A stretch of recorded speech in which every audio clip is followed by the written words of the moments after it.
अस्सलामुअलैकुम, आप देख रहे हैं सिटी 41 की एक ख़ुसूसी ट्रांसमिशन। बड़ी ईद की बड़ी खुशियाँ आप सब लोगों को मुबारक हों।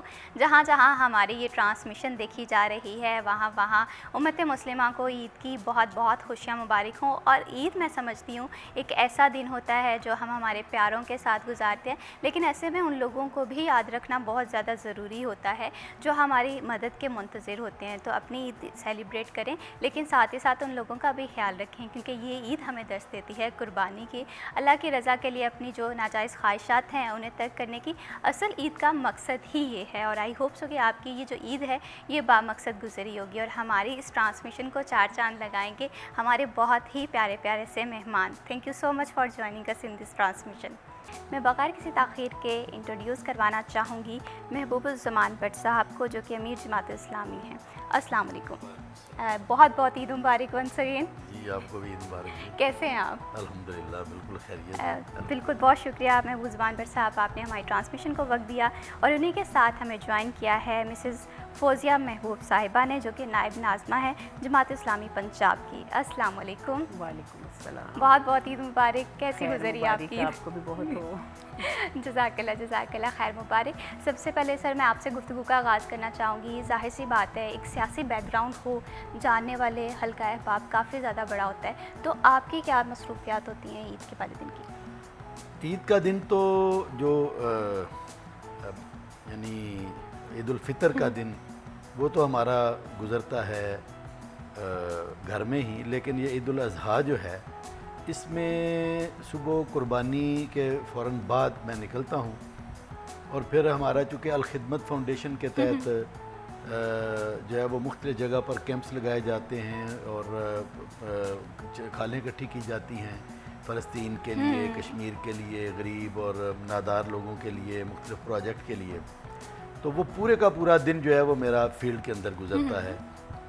तकरीबन पूरे शहर का और शहर के गिरदोनवा जितने भी इलाके हैं, तो ये कोई मेरा ख़्याल है कुछ 14 से 15 मकामात होते हैं कि जहाँ पर मैंने जहाँ वर्कर काम कर रहे हैं वहाँ पर पहुँचकर उनकी हौसला अफजाई करना, उनके साथ बैठना और उनके साथ अगर कोई टाइम हो तो चाय या कोई चीज़ पीना, ताकि वो ज़रा इन्वॉल्व रहें और वो समझे कि हमारे कायदीन जो है वो घर में बैठे आराम नहीं कर रहे, हमारे साथ हैं। तो रात गए तक फिर हम जो है वो यही काम करते हैं। बिल्कुल, और मैं ये समझती हूँ कि बहुत अच्छे इक़दामात हैं। हम देखते हैं कि बहुत सारे लोग हमारी ईद बेहतर बनाने के लिए, हमारे लिए आसानियाँ पैदा करने के लिए अपनी ड्यूटीज़ पे होते हैं, जिसमें हमारी पुलिस भी आ जाती है, हमारे डॉक्टर्स भी आ जाते हैं, हमारी फ़ौज भी आ जाती है, ताकि हम जो हैं वो ईद पुरसुकून तरीके से अपनों के साथ सेलिब्रेट करें। तो ऐसे में उन्हें ख़राज तहसीन पेश करना, उनकी खिदमत को मत भूलें। और इसी के साथ साथ मैं फ़ौज़िया साहिबा आपसे ये जानना चाहती हूँ, क्योंकि ख़वातीन के लिए तो ये ईद मैं समझती हूँ कि किचन में ही गुजरती है, पकवान बनाने होते हैं, फरमाइशों की एक लंबी लिस्ट हो जाती है। तो आपकी ईद की दिन की क्या मसरूफियात होती हैं? मेरी ईद की भी यही मसरूफियत, किचन में ज़्यादा, लेकिन चूँकि हम थोड़ा सा वो जॉइंट सिस्टम है और 2 भाई इकट्ठे रहते हैं, तो भाभी की ज़्यादा ज़िम्मेदारी बन जाती है। जो बड़ी है ना, वो गोश्त को हिस्से करना, ये वो दिस एंड दैट सारा वो कर रही होती हैं। लेकिन देखिए बहरहाल वो फिर खाना बनाना और बच्चों की जो फरमाइशें हैं वो तो पूरी करनी पड़ती हैं फिर साथ साथ। अच्छा, यहाँ पर मैं ये पूछती हूँ, भट्ट साहब जो हैं, ख़ासकर भट्टों के हवाले से बात करें तो बहुत ज़्यादा फूडी होते हैं। तो आपके घर में सबसे ज़्यादा फूडी कौन सा है, जिसके लिए ईद कहते हैं कि एक पकवान की तैयारी का दिन होता है कि मुझे मीठे में ये खाना है, नमकीन में बिरयानी होनी चाहिए, कटलेट्स होने चाहिए, कबाब होने चाहिए? आपके पास भी क्या ऐसी फरमाइशों की लिस्ट आती है? भट्ट साहब तो इतने फूडी नहीं है, लेकिन हम मेरा ताल्लुक़ है गुजरांवाला से, तो उधर ज़रा ज़्यादा मशहूर हैं। तो बड़ा बेटा ज़्यादा है, खाने पीने का शौकीन ज़्यादा है वो। और फरमाइशें तो खैर सारे बच्चे करते हैं। बेटियां अलबत्ता जो हैं वो गोश्त खाना पसंद नहीं करती, उनके लिए अलग से चिकन का कुछ बनाना पड़ता है। तो ये चीज़ ना बड़ा अच्छा मैं समझती हूँ कि जो हमारी मदर्स हैं ना, उनका रोल बहुत इंपॉर्टेंट होता है। वो देखती हैं कि घर में हर बच्चे की फरमाइश का ख्याल रखा जा रहा है या नहीं जा रहा। कुछ लोगों को चिकन पसंद है, वो ईद उल अज़हा वाले दिन भी चिकन ही खाते हैं। ऐसे हज़रात भी हैं और ऐसे बच्चे भी हैं जिनकी वजह से किचन में थोड़ा सा एक्स्ट्रा काम करना पड़ता है। ऐसे लोग भी हैं जो स्वीट्स काफ़ी ज़्यादा पसंद करते हैं। तो ऐसे में जो ख़वातीन किचन में काम कर रही हैं, मैं यकीनन वो समझती हूँ कि वो अपनी फैमिली से बहुत ज़्यादा मोहब्बत करती हैं, क्योंकि वो बहुत प्यार से, बहुत मोहब्बत से पूरी फैमिली के लिए खाना बना रही होती हैं। यहाँ पर महबूबुल ज़मान भट्ट साहब, आपसे भी मैं जानना चाहती हूँ, क्योंकि ये ईद जो है काफ़ी मसरूफ़ होती है, क्योंकि मर्दों ने कुर्बानी के लिए तमाम करने होते हैं, कसाई ढूंढना होता है, तो आपको कसाई ढूंढते हुए कोई प्रॉब्लम या मुश्किलात पेश आई थी कि आसानी से मिल गया था? ये मुश्किलात तो होती हैं जी। असल में सही कसाई ढूंढना ज़्यादा मुश्किल होता है, और नीम कसाई, जिस तरह वो नीम हकीम का इसकी इस्तिलाह इस्तेमाल होती है, तो ऐसे में नीम कसाई बेशुमार जो है वो आ जाते हैं। तो लेकिन फिर भी जो है वो, हम तो हमारे करीबी जो लोग हैं उनमें एक दो लोग जो है वो ये काम करते हैं, तो उन्हीं से कहा था, उन्होंने जो है वो ये सारा काम कर दिया, तो कोई मुश्किल पेश नहीं। लेकिन कभी कभी पहले किसी कुछ साल पहले तो एक मरतबा तो हम 1 बजे तक हाथ पर हाथ धरे बैठे रहे कि बंदा ही अरेंज नहीं हो रहा था, लेकिन इस मरतबा कोई ऐसी मुश्किल नहीं आई। बिल्कुल इसी तरह से हम देखते हैं कि ईद उल अज़हा पे प्रोफेशनल कसाई तो होते ही होते हैं, बहुत सारे अताई कसाई जो हैं उनकी मार्केट भी काफ़ी ज़्यादा इन होती है। तो ये चीज़ का ख्याल रखना बहुत ज़्यादा ज़रूरी होता है कि आप किसी ऐसे इंसान को ढूंढें, ऐसे कसाई को ढूंढें जो कि थोड़ा प्रोफेशनल हो। और इसके साथ साथ ईद उल अज़हा हो, बच्चों की फरमाइशें ना हो, तो बच्चों की फरमाइश में सबसे सर फहरिस्त जो चीज़ होती है वो होती है ईदी। ईदी के लिए डिमांड्स की जाती हैं कि इतनी ईदी मिलेगी, और ईदी अभी भी बहुत सारे लोग जो हैं वो ये बात कर रहे हों कि महंगाई ज़्यादा है, तो इस दफ़ा जो ईदी है वो हमें कम मिली है। तो यहाँ पर महबूबुल ज़मान भट्ट साहब, आपसे मैं जानना चाहती हूँ, आपके घर क्या तरीक़ाकार होता है कि आप जितनी ईदी बच्चों को देते हैं खुशी खुशी एक्सेप्ट हो जाती है, या आपसे बाकी एक बहस होती है, नहीं ईदी जो है वो थोड़ी ज़्यादा होना चाहिए, एक बारगेनिंग का सिस्टम चलता है? जिस तरह पाकिस्तान में चीज़ों की कीमतें नीचे नहीं ना जाती कभी, तो इस तरह ईदी भी जो है वो नीचे नहीं जा सकती, आगे ही बढ़ेगी। तो इसलिए जैसे भी हालात हों, बच्चों को तो कम से कम वो ईदी देनी होती है जो पिछली मरतबा दी थी, बल्कि उससे कुछ बढ़ाकर ही ज़्यादा मुमकिन होती है। और ख़ास तौर पर बच्चे तो पहले से ही जो है वो हफ्ता 10 दिन पहले से यकीन दहानी शुरू कर देते हैं, जी इस मरतबा हमने इतनी ईदी लेनी है। अच्छा, वो सौदेबाजी भी फिर करते हैं, ज़रा थोड़ा सा ज़्यादा बढ़ाकर बयान किया, ताकि दरमियान में कहीं ना कहीं जो है वो तय पा जाए, एडजस्टमेंट हो जाए। तो इसलिए मेरी तो आदत है कि ईद पढ़ने के फ़ौरन बाद मैं पहला काम यही करता हूँ, डिले करने की बजाय, कि ईदी जो है वो बच्चों को दे देता हूँ, ताकि फिर मेरा पता नहीं होता कि कब मैंने कहाँ जाना है। बिल्कुल, तो मसरूफियत बच्चे इंतज़ार करते रहते हैं और वो बेहतर नहीं होता। तो मैं तो फिर पहली फुर्सत में ही ये काम कर गुजरता हूँ। क्योंकि महंगाई भी तो देखें ना, महंगाई भी काफ़ी ज़्यादा बढ़ गई है, तो जो लोग ईदी देते हैं तो उन्हें भी ख्याल रखना चाहिए कि महंगाई की रेशो को देखते हुए ईदी दें, ताकि जो बच्चा पार्टी है वो ज़्यादा से ज़्यादा खुश हो सके। और मैं समझती हूँ कि ईदी देने का जो टाइम होता है ये भी बहुत खूबसूरत होता है, और ईदी लेने का टाइम होता है ये तो बहुत ही खूबसूरत होता है। खैर, इस पर मज़ीद भी डिस्कशन करेंगे, लेकिन अभी वक्त है एक छोटी सी ब्रेक का। आपने कहीं नहीं जाना, हमारे साथ रहिए।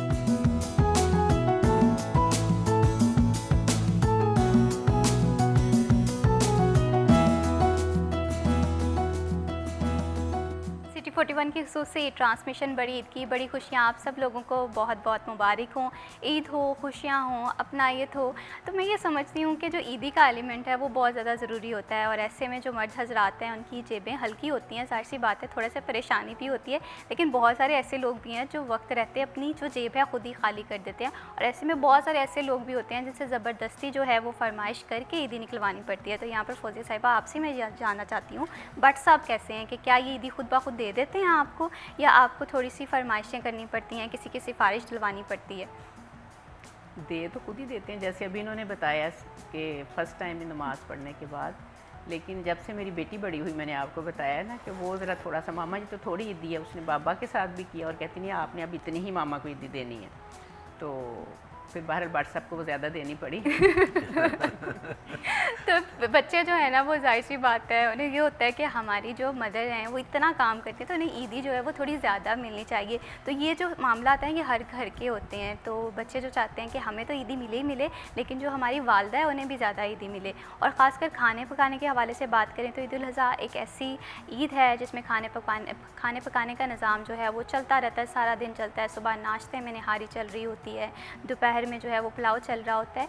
तो जैसे मैंने पहले बताया कि बट जो है वो खाने के लिए काफ़ी ज़्यादा फेमस हैं। हम देखते हैं कि बट्टों को खाने का बहुत ज़्यादा शौक़ है, और ऐसे में दाल चावल बट साहब बहुत फेमस रहते हैं कि जो बट ख़ानदान में एक रवायत चलती है कि दाल चावल तो बनते ही बनते हैं। क्या ईद उल अज़हा में भी घर में दाल चावल बनते हैं, या गोश्त या बकरे के गोश्त से काम चला लिया जाता है?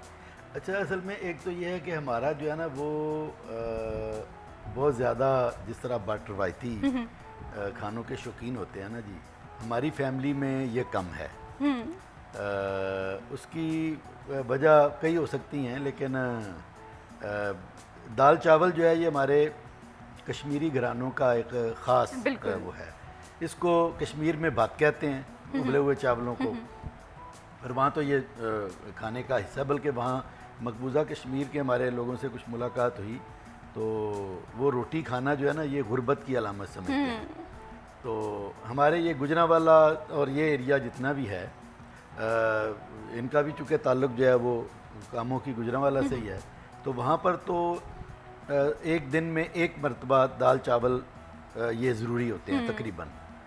तो लेकिन हमारी फैमिली में कोई बहुत ज़्यादा नहीं है, तो मेरा ख्याल ईद वाले दिन हाँ। लेकिन अब बिरयानी का ऐसा रिवाज चल निकला है, बिरयानी में चूँकि गोश्त भी डलता है तो बिरयानी ख़वातीन को बहुत पसंद होती है, इसलिए वो ज़रूर बार बार बिरयानी पकाती रहती हैं। तो ये ईद के मौके पर भी बिरयानी और इस तरह की चीज़ें बनती हैं, या पुलाव, तो दाल चावल तो कम ही बनते हैं। सही, आपने ये बात बहुत ही जिसे कहते हैं टू दी पॉइंट की है कि ख़वातीन जो है उन्हें बिरयानी खाने का बहुत ज़्यादा शौक़ होता है। इस वजह से वो, मैं समझती हूँ कि नाश्ते में भी बिरयानी खा रही होती है। मैं अपने हवाले से भी बात करूँ, मुझे भी बिरयानी बहुत पसंद है, तो नाश्ते में भी बिरयानी चल रही होती है, दोपहर के खाने में भी बिरयानी चल रही होती है। लेकिन इसके साथ साथ जो मर्द हजरात हैं ना, वो इतने ज़्यादा चावलों को पसंद नहीं करते हैं। वो खासकर कहते हैं कि क्या चावल बना रहे हो, और ईद वाले दिन फेवरेट डिशेज़ का एहतमाम किया जाता है। तो यहाँ पर फौजिया साहिबा आपसे मैं ये जानना चाहती हूँ कि भट्ट साहब की फेवरेट डिश क्या है ईद के लिहाज से? ईद के लिहाज से जो स्पेशली आपसे फरमाइश करते हैं कि बेगम ये जो चीज़ें होता है वो पोटों वाली सवैयाँ, शायद आपने नाम सुना। वैसे तो व्हाट्सअप सारा कुछ ही खा लेते हैं, लेकिन वो ज़्यादा इन्हें ख़ास पसंद है। और दोपहर में वो गोश्त जो फिर बकरे का वो बनाना होता है, वो रोटी के साथ खाते हैं। चावल इतने पसंद नहीं जैसे बताए हैं। बिल्कुल। पुलाव बनेगा, बिरयानी वो एक दफ़ा खा लेंगे लेकिन दोबारा नहीं, तो हम तो दोबारा से 12 भी खा लेते हैं। बिल्कुल ऐसे ही है। बिल्कुल, चावल जो है मैं समझती हूँ कि ये तो हमारे तो बहुत फेवरेट होते हैं। यहाँ में मैं आपसे फौजिया साहिबा ये चीज़ जानना चाहती हूँ, क्योंकि आप माशाल्लाह से घर भी देख रही हैं, किचन भी मैनेज कर रही हैं, और इसी के साथ साथ आप एक अहम ज़िम्मेदारी भी है, आप नाज़मा भी हैं अमीर जमात इस्लामी की। तो मैं ये समझती हूँ कि ये चीज़ को हैंडल करना, घर को साथ लेकर चलना, ये कितना बड़ा चैलेंज था कि आपने ईज़िली कर लिया? बस मेरा ख्याल है थोड़ी सी कुर्बानी तो देनी पड़ती, जैसे अभी व्हाट्सअप कह रहे थे कि ये हमसे पूछें, तो लेकिन ये कि आपको बहुत ज़्यादा ना अपने टाइम को ऑर्गेनाइज़ करना पड़ता है, फिर मैनेज करना पड़ता है। और कुर्बानी तो फिर ज़ाहिर थोड़ा सा शोहर को भी देनी पड़ती है, बच्चे भी वो देते हैं, लेकिन मेरी तरफ से कोशिश होती है कि काम सारे बच्चों के पूरे हों, घर के पूरे हों। जैसे अगर बाहर कहीं जाना है तो खाना पहले बना देना, अगर तो चावल वगैरह तो बच्चे खा लेते हैं, लेकिन सालन है तो फिर ये रोटियाँ बाहर से आ जाते हैं कि खाना तैयार होता है। ऐसा नहीं कि वो ना हो, लेकिन लेना खुद पड़ेगा, उन्हें थोड़ी सी मेहनत ज़्यादा करनी पड़ती है। इस तरह की चीज़ें चलती रहती हैं। बिल्कुल इसी तरह से है कि मैं ये समझती हूँ कि वर्किंग लेडी हो या घर में रहने वाली खातून हो, तो सबकी यही तरजीह होती है कि फ़ैमिली डिस्टर्ब ना हो। तो ऐसे में मैं समझती हूँ कि जो ख़वातीन हैं वो रोल मॉडल हैं, ख़ासकर वो भी जो घर से बाहर किसी न किसी घर से निकल रही हैं, जॉब अपॉर्चुनिटीज़ के लिए निकल रही हैं, सोसाइटी में एक चेंज लेकर आने के लिए निकल रही हैं, तो वो जो है अपने घर को भी साथ साथ देख रही हैं। ये वाकई खुशाइन बात है। तो यहाँ पर भट्ट साहब आपसे जानना चाहती हूँ, जिस तरह से मैंने पूछा था ब्रेक से पहले कि किस तरह से मैनेज किया था, आपने कहा था कि ये बात तो हमसे पूछे ना कि हमने किस तरह से मैनेज किया था फौजिया साहिबा के बगैर जब वो घर पे नहीं होती। तो मैं ये सवाल वाकई आपसे पूछना चाहती हूँ। बस इसमें एक तवील अरसा तो ऐसा रहा है कि ज़ाहिर दोपहर को ख़वातीन के हमारे जमात के प्रोग्राम ज़ाहिर के ज़्यादातर वो उनका टाइम यही 11-12 बजे के करीब होता है, और उसमें आम तौर पर ज़ोहर का टाइम आ जाता है वापसी से पहले पहले। तो एक लंबा अरसा तो जब बच्चे छोटे थे तो मुझे दोपहर के लिए उनके भाग दौड़ करना पड़ती थी, क्योंकि मेरा घर से कॉलेज जो है वो करीब ही था, इतना फासला नहीं था, उसी रोड पर। तो मुझे वहाँ से बड़ा हंगामी तौर पर वहाँ से निकल कर रोटियाँ तनूर से लेकर जो है वो घर में के बच्चे जब पहुँचे तो फौरी तौर पर पहुँच कर उनके हवाले। और जब वो ज़्यादा छोटे थे तो बाद औक़ात उनको जो है वो सर्व भी करना पड़ता था। यानी जिन दिनों में ये घर में जो है वो नहीं होती थी या बाहर कहीं प्रोग्राम होता था तो तब, तो वो फिर एक टेन्योर रहा है, एक दौर रहा है कि जब बच्चे ज़्यादा छोटे थे। असल में इत्तेफाक ये है कि हमारे बच्चे बेटे जो है वो बड़े हैं 3, तो अगर बेटी को बड़ी हो तो फिर थोड़ा सा सहूलत हो जाती है। तो वो चूँकि उसके बाद उसका नंबर आता था तो इसलिए ये पीरियड ज़रा लंबा रहा है। तो अब उसके बाद जब बच्ची बड़ी हो गई है तो फिर थोड़ी सी सहूलत हो जाती है कि घर में अगर कोई ऊंच नीच भी हो, फिर बच्चे भी बड़े हो गए हैं, वो खुद भी आदी हो गए हैं कि किचन से खाना लेना, रोटी गर्म करनी या सालन गर्म करना, ये सारी चीज़ें। तो माँ घर में ना भी हो तो, लेकिन बहरहाल एक गैप रहता है, बिल्कुल। एक नफ्सियाती तौर पर बच्चे ये महसूस ज़रूर करते हैं। ये जिन जिन घरों में भी वर्किंग वीमेन है या इस तरह का कोई सेटअप है, बच्चे सफ़र ज़रूर होते हैं। बिल्कुल इसी तरह से है, जाहिर सी बात है, घर को भी साथ लेकर चलना और अपनी जॉब को भी साथ लेकर जाना, कहीं ना कहीं छोटे मोटे गैप रहते हैं, डिफरेंसेस रहते हैं, और ये चीज़ जो है ये एक अच्छे सपोर्टिव इन लॉज और हस्बैंड अगर आपको मिल जाता है तो वो भी कवर हो जाता है। ये वाकई बहुत ज़्यादा ज़रूरी है एक सपोर्टिव सोसाइटी होना। अभी वक्त हुआ एक छोटी सी ब्रेक, आपने कहीं जाना, हमारे साथ रहिए।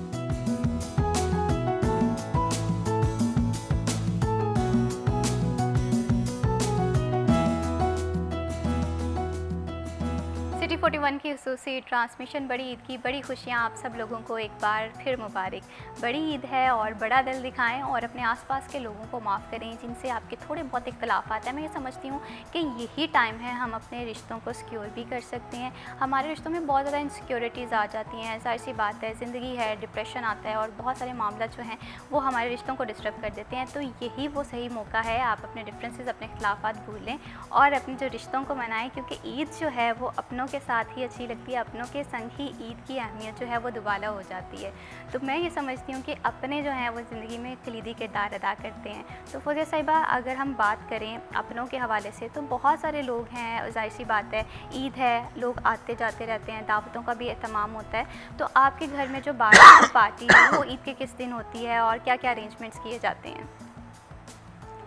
उसमें अमूमन बच्चे, असल में हमारी फैमिली में जैसे बच्चों का, बड़े लड़के हैं तो उनका अलग एक ग्रुप है, जो थोड़े से दरमियान में उनका अलग अलग ग्रुप है। तो बड़े अलग करेंगे, वो तो घर में नहीं करेंगे, बाहर कहीं वो करते हैं। और इसी तरह नीचे वाला छोटा ग्रुप, लेकिन जो ख़वातीन हैं, जो बच्चियां हैं वो घर में करती हैं, वो छत के ऊपर करती हैं। अमूमन तीसरा दिन हो जाएगा या चौथा या इस तरह। मेरी जेठ की बेटियां हैं, दो, उनकी शादी हुई है, तो कोशिश होती है कि वो आ जाएं तो फिर करें ना, इस तरह का होता है। बिल्कुल। और ईद वाले दिन ना बच्चों के सैर सपाटे ख़त्म नहीं होते हैं, वो चाहते हैं कि मामू की तरफ भी जाया जाए, नानों की तरफ भी जाया जाए और आसपास के जितने भी रिश्तेदार हैं वहाँ पर घूमा भी जाए और ईदी भी बटोरी जाए। तो ऐसे में मैं समझती हूँ कि जो आपके बच्चे हैं वो ईद किस तरह से सेलिब्रेट करते हैं, घर में रहकर सेलिब्रेट करना ज़्यादा पसंद करते हैं कि वो भी घूमने फिरने को ज़्यादा प्रेफरेंस देते हैं? घूमते ही हैं ज़्यादा, पूरी टोली उनकी है बच्चों की। जैसे 3 मेरे बेटे हैं तो तीनों के साथ का ग्रुप मौजूद है फैमिली में। बड़ा बेटा ज़रा थोड़ा सा कम निकलता है, लेकिन ये कि वो फिर अपने दोस्तों के साथ निकलते हैं। बेटियां घर होती हैं, वो फिर हमारे साथ ही जाना होता है, किसी फैमिली की तरफ जाना है। लेकिन चूँकि जेठ के बच्चियाँ नीचे हैं तो उनके साथ उनकी अच्छी अंडरस्टैंडिंग है, तो वहाँ फिर मिलजुल के जो उन्होंने करना है वो करती हैं। बिल्कुल इसी तरह से, जाहिर सी बात है, मैं समझती हूँ कि ईद एक गोल्डन अपॉर्चुनिटी होती है। ये दिन होते हैं, इसमें कोई स्ट्रेस भी नहीं होती, कोई टेंशन भी नहीं होती, ज़्यादा से ज़्यादा प्यार भी मिल रहा होता है आसपास के लोगों का, दादा दादी का, नाना नानी का। और ऐसे में घूमना फिरना तो ज़रूरी है, जाहिर सी बात है, ज़िंदगी में एक रिफ़्रेशमेंट भी आ जाती है। तो यहाँ पर महबूबुल ज़ुबान भट्ट साहब, आपसे मैं ये जानना चाहती हूँ, घूमने फिरने के हवाले से बात हो तो हम समझते हैं कि ईद का पहला, दूसरा, तीसरा दिन, इनमें से एक दिन ऐसा होता है जिस दिन ससुराल का विज़िट लाजमी किया जाता है। तो आप किस दिन जाते हैं? मैं तो कम ही जाता हूँ, इसलिए कि मेरे पास तो टाइम का ज़रा शॉर्टेज रहती है। तो ख़ास तौर पर जो इस तरह की जो होते हैं ना ईद के मौके, उसमें अगर जाना हो तो मैं कम जाता हूँ। उससे हटकर अगर कोई रूटीन में हम जाएं तो फिर हम इकट्ठे जाते हैं। तो इसलिए फिर इनको ये चले जाते हैं और मैं कभी लेने के लिए चला जाता हूँ और कभी फिर बच्चे चूँकि बड़े हैं तो वो साथ जाते हैं, वो साथ वापस भी आ जाते हैं। तो मेरी चूँकि मसरूफियात के मामलात इस तरह के होते हैं कि ईद के एक आध दिन के बाद फिर कोई ना कोई प्रोग्राम शुरू हो जाते हैं। तो इसलिए बाहर ज़रा एक आध दिन से ज़्यादा जाना मेरे लिए मुश्किल ही होता है। तो बाकी वहाँ पर भी हमारे बेशुमार दोस्त हैं, वहाँ जाएं तो वहाँ पर वो पुराने यूनिवर्सिटी के और जमात के, जमीयत के हमारे जो दोस्त हैं, तो वहाँ पर भी ज़्यादा वक्त उन्हीं के साथ गुजरता है, क्योंकि एक अंडरस्टैंडिंग होती है।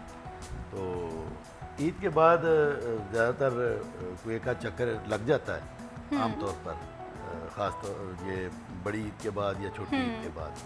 बिल्कुल इसी तरह से जब आप एक फेमस पर्सनालिटी होते हैं, बिज़नेस कम्युनिटी से भी ताल्लुक़ रख रहे होते हैं, सियासत के साथ भी ताल्लुक़ होता है, तो आपका हल्का अहबाब जो है वो थोड़ा बड़ा हो जाता है और ऐसे में सब लोगों को टाइम देना थोड़ा सा मुश्किल हो जाता है। ऐसे में टाइम मैनेजमेंट की बहुत ज़्यादा ज़रूरत होती है। तो यहाँ पर बट साहब आपसे मैं ये सवाल पूछना चाह रही हूँ, तो कभी ऐसा नहीं हुआ कि फैमिली ने शिकायत की हो कि आपका सारा जो तवज्जो है, सारा टाइम है, वो आपने अपने करियर को दिया हुआ है, तो हमें भी टाइम दिया करें? क्योंकि मैं ये समझती हूँ कि ये एक शिकवा शिकायत रहती है किसी भी फैमिली मेम्बर को। जी, ये शिकायत किसी हद तक होती है, लेकिन जिसने शिकायत करनी होती है उसका अपना ऐसा ही हाल है, तो फिर शिकायत तो दरमियान में रह जाएगी। तो ये बच्चों की तरफ से थोड़ी बहुत शिकायत ये रहती है कि जी आप हमें टाइम, और वो हम दोनों के बारे में कि आप जो है वो घर में टाइम कम देते हैं या कहीं जाना हो तो आप मसरूफ़ ही रहते हैं।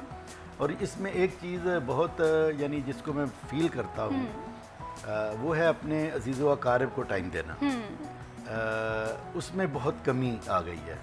मतलब हमारे जो है भाई तो मेरे साथ ही रहते हैं, लेकिन बाकी भतीजे और भांजे भांजियाँ और मेरी हमशीरा तो ज़रा जो फैसलाबाद में हैं वो भी और जो बाहर भी हैं, तो कई महीने हो जाते हैं उनकी तरफ जाना मुमकिन नहीं होता। तो ये एक गैप है जिसको मैं महसूस तो करता हूँ, लेकिन उस पर काबू नहीं पा सकता अपनी मसरूफियात की वजह से। तो इसलिए घर में जो है मामला वो बच्चों का रहता ही है। बच्चों का ये थोड़ी बहुत, अच्छा लड़कों का कोई ऐसा इशू नहीं होता, वो तो खुद ही घूमने फिरने के कायल होते हैं। तो बच्चियों की तरफ से ये एक शिकायत रहती है कि जी आप हमें भी वक्त दिया करें। तो बहरहाल जो वक्त होता है वो हम घर में ही ज़ाहिर गुजारते हैं, जो फ़ारग वक्त होता है इधर उधर तो ज़ाहिर जाना नहीं होता। तो बहरहाल इस तरह करके एक अंडरस्टैंडिंग है अल्हम्दुलिल्लाह। बच्चों की भी एक नज़रियाती तौर पर उनको भी ये पता है कि ये एक मिशन है, ये एक मकसद है जिसके लिए माँ बाप लगे हुए हैं। तो इसलिए अगर वो ना हो तो फिर ये ज़्यादा एक रद्द अमल हो। अगर उनको भी, इसलिए कि मेरे जो वालिद मरहूम थे वो भी सारी ज़िंदगी उन्होंने भी जमात इस्लामी में गुजारी और आफसाबाद ज़िले के वो अमीर रहे अपने वक्त में। और इसी तरह जो है वो इनके जो वालिद थे वो मेरे उस्ताद भी रहे पंजाब यूनिवर्सिटी में, और वो भी गुजरांवाला ज़िला के 15-20 साल जो है वो जमात के अमीर रहे। उन्होंने भी सारी ज़िंदगी उसमें गुजारी। तो बहनें जो हैं उनमें से भी कई बहनें जमात के साथ वाबस्ता है। तो इसलिए वो पूरा माहौल फिर सपोर्ट कर जाता है और उसमें फिर बहुत ज़्यादा एक मुज़ाहमत का मामला नहीं उस तरह से नहीं आता है। बिल्कुल इसी तरह से, क्योंकि इंसान जब प्रोफेशनल लाइफ में होता है, इंसान का एक विजन होता है, तो यकीनन वो चीज़ है टाइम मांगती है और ऐसे में टाइम मैनेजमेंट बहुत ज़्यादा ज़रूरी है।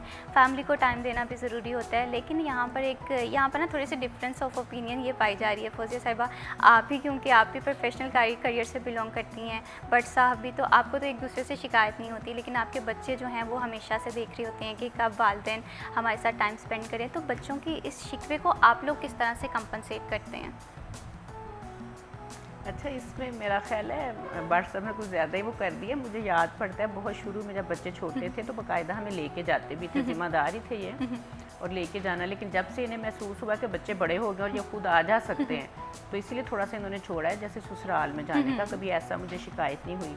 अलबत्ता बच्चों को शिकायत वो भी बेटियों को रहती है। उसमें मसला ये बनता है कि अगर व्हाट्सएप फारिग है तो मैं फारिग नहीं, ये बड़ा मसला बन जाता है। और अगर मैं फारिग हूँ तो व्हाट्सएप फारिग नहीं है, तो कभी बच्चियाँ शिकायत करती हैं। तो बस अब आजकल वो कह रही थी कि बाहर हमें लेके जाएं, तो अब देखें कोशिश तो करते हैं, लेकिन बच्चों को शिकायत रहती है, खासतौर पर बच्चियों को। बिल्कुल, और बच्चों की शिकायतें जो हैं वो दूर करने के लिए ना, उन्हें कंपनसेट करने के लिए एक फरमाइशों की बड़ी लिस्ट होती है। कोई कहता है कि अच्छा चलिए, अगर आपने हमारी ये बात नहीं मानी, आप हमें कंपनसेट कर दें, आप हमें इस चीज़ से हमें फॉर एग्जांपल आप कहीं दूसरे दिन ले जाइएगा, संडे वाले दिन, छुट्टी वाले दिन ले दीजिएगा, कोई मेकअप किट गिफ्ट कर दीजिएगा। ख़वातीन की तो हमेशा से यही शिकायत रहती है अपने वालिदैन से। तो ये चीज़ें जो है ये इंसान की ज़िंदगी का एक खूबसूरत पहलू होती हैं। अब वक्त है एक छोटी सी ब्रेक का, आपने कहीं नहीं जाना, हमारे साथ रहिए।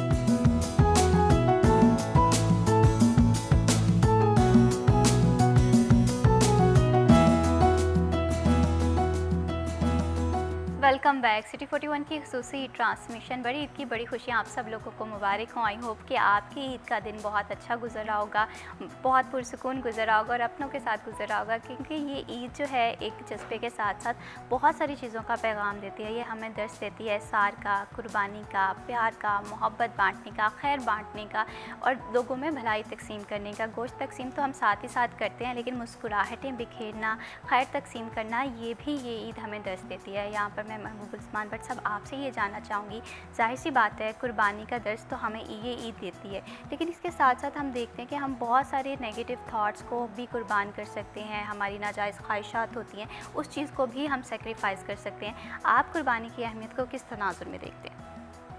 देखें जी, कुर्बानी का जो फ़लसफ़ा है वो हमें ये बताता है कि जब हज़रत इब्राहीम अलैहिस्सलाम को हुक्म हुआ कि अपने बेटे को अल्लाह की राह में कुर्बान करें, तो इसका मतलब ये था कि वो अपनी सबसे कीमती तरीन जो हस्ती है या जिस पर सबसे ज़्यादा वो जिससे मोहब्बत करते हैं, यही हुक्म हुआ तो वो अपने बेटे से ज़्यादा तो नहीं करते थे।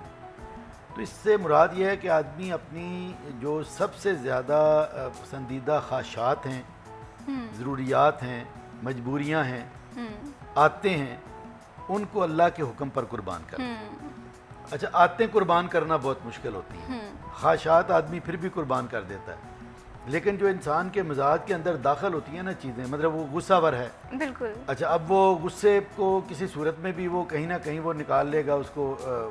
तो मैं ये समझता हूँ कि कुर्बानी के मौके पर जस्ट छुरी चलाना जो है ये एक रस्मी चीज़ बनकर रह गई है और इसमें दिखावा भी बहुत आ गया है। मतलब लोग जो है वो बल्कि मैं तो सच्ची बात है कि ये कहूँ कि अब बहुत सारी कुर्बानी तो बच्चों की ख्वाहिशात के मुताबिक की जाती है, अल्लाह की रज़ा के लिए तो शायद कम ही जज्बा रह गया है। तो इसलिए इसको थोड़ा सा आदमी को दोबारा अपने दिलों को टटोलना चाहिए, खंगालना चाहिए और हम सबको ये एक इरादा और अदा करना चाहिए कि ये हम खालिस्तन लिल्लाह ये काम कर रहे हैं। बिल्कुल। और हज़रत इब्राहीम की ये सुन्नत और हज़ूर अकरम सल्लल्लाहु अलैहि वसल्लम की सुन्नत, इसमें हमें चाहिए कि हम अपनी दिखावे को एक तरफ करते हुए खालिस्तन अल्लाह की रज़ा के लिए कुर्बानी करें और साथ अहद करें कि या अल्लाह तेरा हुक्म होगा तो सब कुछ कुर्बान कर देंगे तेरे रास्ते में। ये जब नीयत होगी तो फिर इसका अजर भी मिलेगा और फिर इसके असरात भी होंगे। बिल्कुल, ऐसे ये बहुत ही खूबसूरत आपने बात की है कि कुर्बानी के साथ साथ हमें